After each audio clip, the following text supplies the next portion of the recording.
Hey guys, welcome to Right Side Patriot Updates. In today's news, Representative Muser says McCarthy's opponents are petulant. Matt Gaetz calls McCarthy a squatter for moving into the Speaker's office before he's elected. Twitter is going to relax a ban on political ads. Trump backs McCarthy's Speaker bid a day after 3 failed ballots, and McCarthy said he will not quit Speaker race. It's not going to happen.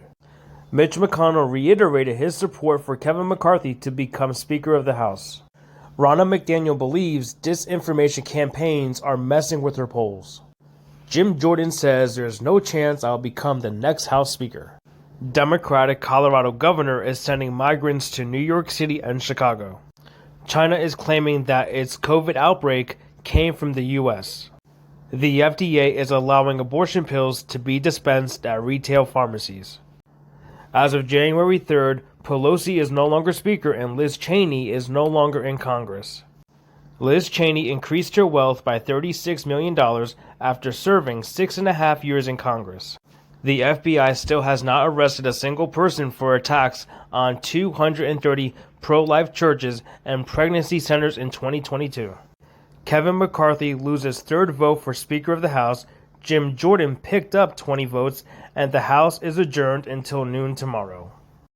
In my opinion, Jim Jordan is cleaner than Clorox, so he should be Speaker of the House.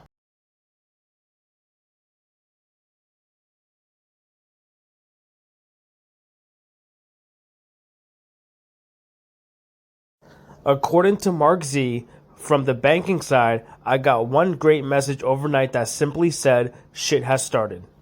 If my sources are correct, legislation for the Iraqi oil and gas law will complete on Wednesday, January 4th, and within hours of that, we're supposed to go. According to Oki on Twitter, the dinar rate is now new, this is done, could post now to within 24 hours. Will sooner rather than later, in my honest opinion, according to sources, information, bank screens are active. We wait for the drop tomorrow or Wednesday. According to what sources say, we are getting sources estimating rates between $4 to $8. Supposedly, Iraqi citizens have been celebrating their revaluation according to their domestic news announcements.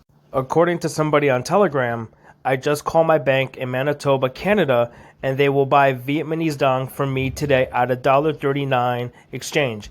It is happening, brother.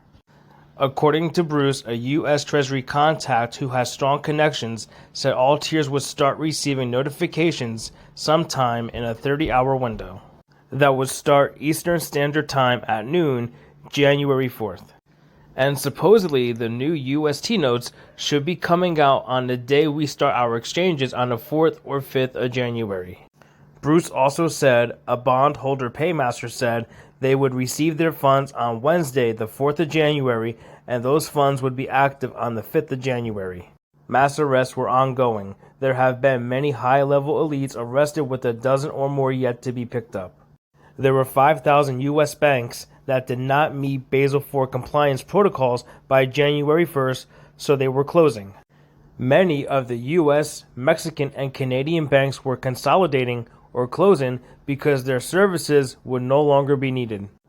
According to Judy Note, during the 10 or so days of exchange, if you take your foreign currency to an appointment at a redemption center rather than a bank, you can obtain the special higher rates. They do not redeem Zim bonds at a bank, only redemption centers and only during a certain time period. Thank you for watching. Have a great day and God bless.